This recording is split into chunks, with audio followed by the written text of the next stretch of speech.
Welcome to FIRSTAR Let's Chat, an athletic therapy podcast. I'm your host, James Gardiner, certified athletic therapist, certified strength and conditioning specialist, yoga instructor, human being. This platform, for the pros, by the pros, anybody in the performance space, and beyond. Welcome here to share in the stories of professionals, experiences, journeys, learning along the way. It's a platform to connect, to network, and to be a part of a community that cares, with conversations that matter, experiences that resonate, and generate ideas, thought-provoking, organic dialogue, passionate pros.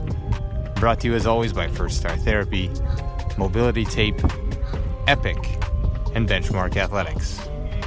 In association with the Canadian Athletic Therapists Association. It's FIRSTAR Let's Chat, an athletic therapy podcast. Thanks for being here. Thank you for being a part of it.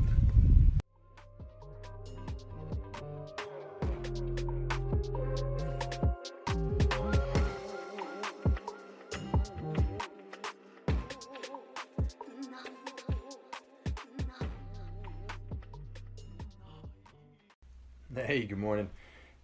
Just want to check in, a little performance wellness for your morning, get the wheels spinning, and talk about something that, is underutilized, I think, in the training space, in the therapy space, and that's what's a diagnosis really worth. And when I talk about diagnosis, I think it comes down to fundamental or foundational understandings that we're taught in school. It's always about getting the answer. And as we move through as practitioners, that's sort of embedded into us. So if we have 1 + 1, we need to get to 2. And you're only doing it if you get it correct. You're only doing well if you get to that finish line, if you get the right answer. And so coming back around to sort of interrupting or guiding that fundamental or foundational way of thinking, we look at the diagnosis and the purpose. And the purpose lies in the process. That's where the fruits are. The fruits are the labor are the fruits. It's not that end result. And so as we move towards that end result and this constant bombardment of working at something in order to get to something else, our framework is shifted. If we're constantly focused on that end result, then once we get there, we won't know what to do with it. But if we are embedded in the process, the assessment, so to speak, we're going to get so much more out of it. So I was in Sheridan College this past week working with some fourth-year students, and I drew this on the board, and I'll just draw it here. I don't know if it's going to show up. Let me try the other end of the marker. But if I draw this, and this is a scale, and we have at one end we have diagnosis, and at the other end we have sort of indications or contraindications or both. This is the scale that I look at now in my practice. And where do I want to lay weight? Does the diagnosis have a purpose? Absolutely. Does it help? Absolutely. But what is this worth?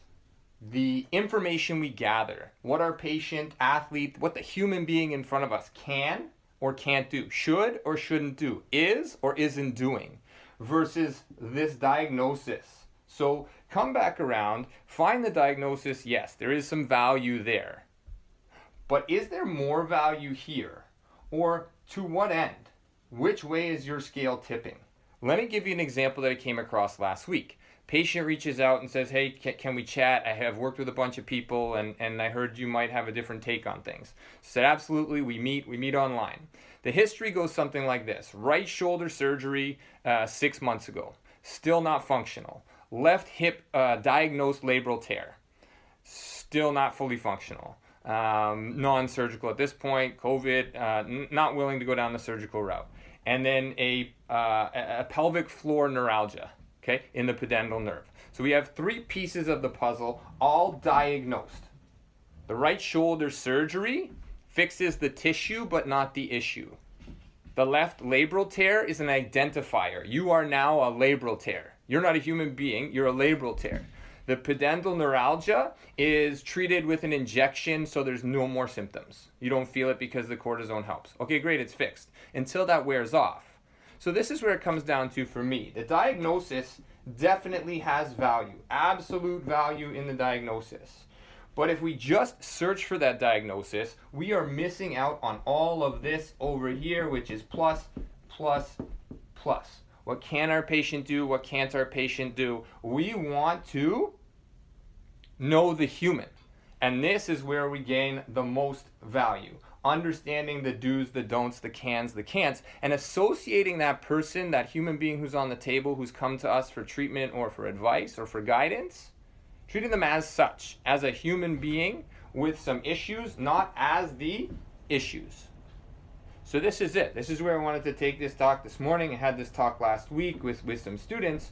And again, not to undervalue or undermine diagnosis and searching for a working diagnosis in practice, but to really begin to shift towards what is my assessment? What is my history? What is this human being in front of me telling me? Because this here is going to shape the outcome. This here is going to shape the rehab. This here is going to shape the training principles and program for the human being in front of you. The diagnosis doesn't. Because just telling somebody you're a labral tear, you're a right shoulder surgery, you're a neuralgia, great. Now what? But providing the context to that human being. What do you need to do? How do you need to go about it? Are you defeated because you've had surgery and you have a labral tear and you have these other things and so on and so forth? The idea is no. So we need to stop taking things away from patients and athletes through diagnoses and providing them with support through indications and contraindications. Focusing on the human being, what you can do versus what you can't do. And this is it. It is a scale, right? And where it tips and where it tilts, completely up to us as practitioners, completely up to us as human beings. But in my recent developments as a practitioner, now nearing sort of 15 years, it's here. This matters a whole lot more than the diagnosis. So if we fully invest as practitioners, as athletes, as human beings in the process, we are much better off than working towards the final destination. Because once we reach the final destination, where do you go from there? So invest here, invest in your history, invest in your observations, invest in your special tests, and invest in the human being who's sitting in front of you. Connect with that human being, not with the diagnosis, because this will leave you empty as a practitioner. When we connect with this will leave you fulfilled as a practitioner, because you then have that opportunity to connect with the human being and provide, again, that support. So it's a nice little easy visual in my head. Diagnosis at one end, indications, contraindications at the other. Assessment lies here.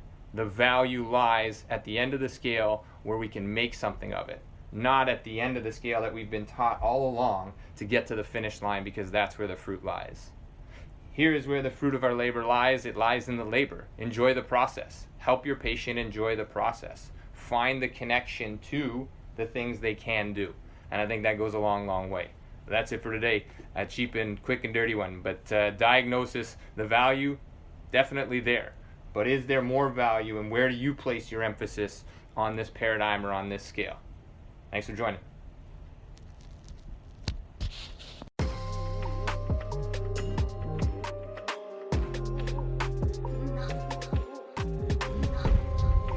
Thanks again for being here. Thanks for listening. Thanks for being a part of this community.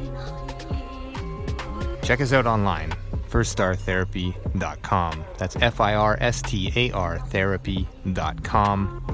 Or email us with feedback, consult@firstartherapy.com. CONSULT@firstartherapy.com. On Instagram @firststar.therapy, and our podcast host @letschat.at.